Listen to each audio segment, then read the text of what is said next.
How's it going, people? AEW Collision. Let's talk about it. Uh, my first time watching Collision. Uh, it was a different vibe from the original AEW Dynamite as far as pace. I feel like this is the show that Tony probably gave CM Punk. Like, okay, this is gonna be your stuff. You tell me how you want to run it. We're gonna sweep all that Young Buck stuff under the rug, and you have a lot of input on this show. You can even tell the pacing and storylines for the most part are kind of different. So going into it first, the first match, you had Ricky Starks defeating Powerhouse Hobbs. This match was pretty much Powerhouse Hobbs dominating over Ricky Starks. QTV getting involved where they can, and there was a point where Ricky Starks did something in the corner to Hobbs. Hobbs countered it into the backbreaker, spine buster, and QT got up on the apron. He was like, "Hey, referee, go ahead and count it." And Aubrey was arguing with him, and that allowed Ricky to not be pinned by Hobbs. Hobbs got up, started arguing with QT. Uh, Ricky pushed Hobbs into QT, went into the ropes, crisscross, spear right in Hobbs' stomach. 1, 2, 3. Ricky advances to the finals. Then afterwards, you had Hobbs spine busting QTV.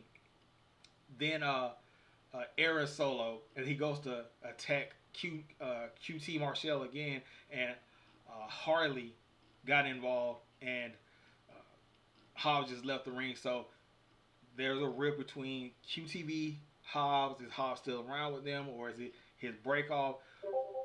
It's an interesting story, especially with you having Johnny TV, aka Johnny Nitro, aka Johnny Impact, aka so many surnames. Uh, that guy, you know him. Him involved now with QTV and being brought back into AEW. Uh, Moving on past that, let me go back to my notes. Okay. Oh, then you had Julia Hart defeating a local. Julia Hart's entrance is so cool. The music, that song is cool. The entrance is cool. Uh, what are the belts right now? Obviously, she can go for some New Japan women's titles, and she can also go for either the TBS or the TNT. Uh, I don't think it's gonna be anytime soon. They may do Chris Statlander, maybe. I mean, she's got the aura, she's got the win streak. Uh, I would think her versus Chris Statlander at All In, that could be something. I mean, imagine that interest at the Wembley Stadium, but we'll see where it goes. She's getting all these wins. It's got to culminate with something. Then you had backstage also. You had Athena come in interrupting Willow Nightingale. Willow Nightingale got hurt going up against Julia for the New Japan Strong Women's title, which I gotta watch that match. Julia versus Willow Nightingale. I gotta watch this match. I haven't watched it yet, but I got to. So Willow got injured, and she won't be cleared until next Friday on Rampage, and we're going to get Athena versus Willow. And Willow said if she wins, she'll also try to defeat Athena for her title. Athena's like, I already beat you, but if you win, I'll give you another title shot.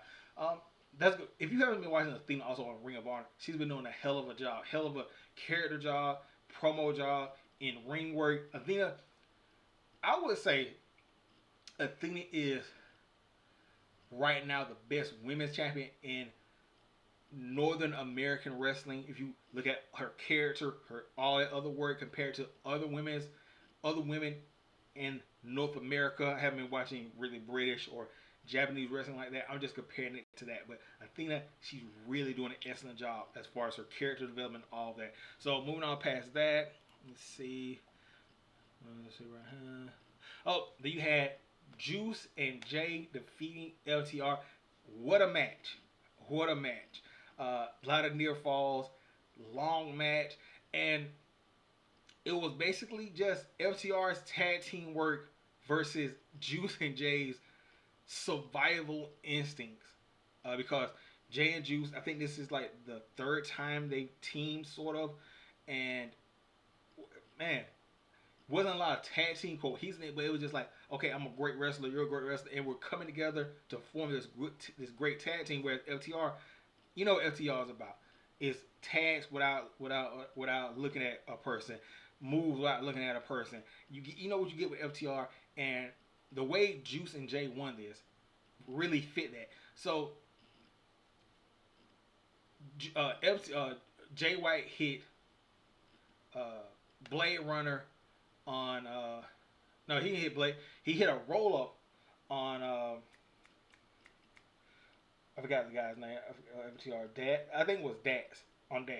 He it was I think it was Blade Runner. Yeah, I think he hit Blade Runner on Daz, and by this much, by like a quarter of a centimeter, Juice was able to stop Cash from getting in there and breaking up the pin, and it's just like, okay,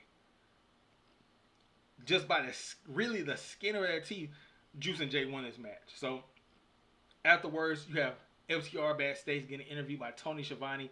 In comes Juice and Jay, and they're like, "Hey, we want to challenge you for those belts. We'll beat you 2 times in 3 weeks, so we're gonna beat you 2 times in one night in a 2 out of 3 falls match." Oh, yeah. If their first match like this was this good, a 2 out of 3 falls match, oh, it's gonna be magical.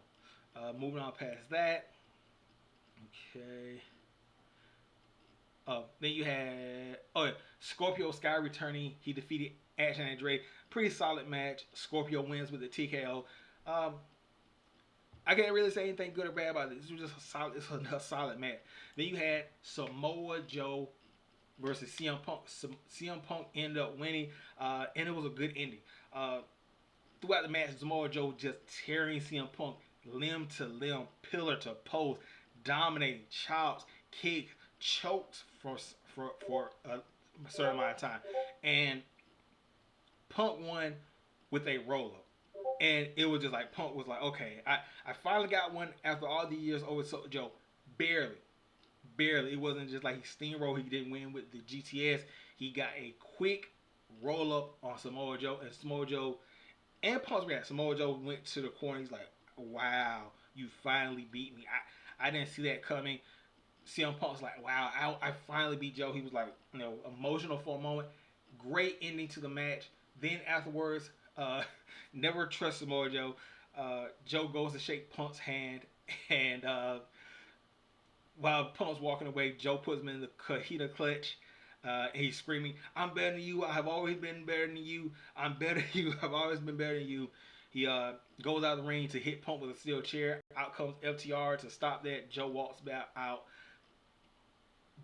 Ricky Starks comes down the ramp, sort of halfway, to like look at Punk to see his opponent. So next week we're going to get Punk versus Starks for the Owen Hart tournament final. Um, yeah, I think man, Collision. From this first show I know they've had shows in the past or whatever. Uh, I think this could be something new on the roster for me. Yeah, I enjoyed this show. So anyway, you tell me you guys' thoughts on this episode of Collision, and Ricky Starks versus Punk next week. That's got to be that's a must see match. Then you got FTR versus Bullet Club Gold. That's another one just based upon their first match. This latest match, that's a must see match. And whatever they throw on here, I forgot what other stuff. I think it's like a women's. But anyway, let me get out of here. I'm gonna catch you guys later, and yeah, peace out.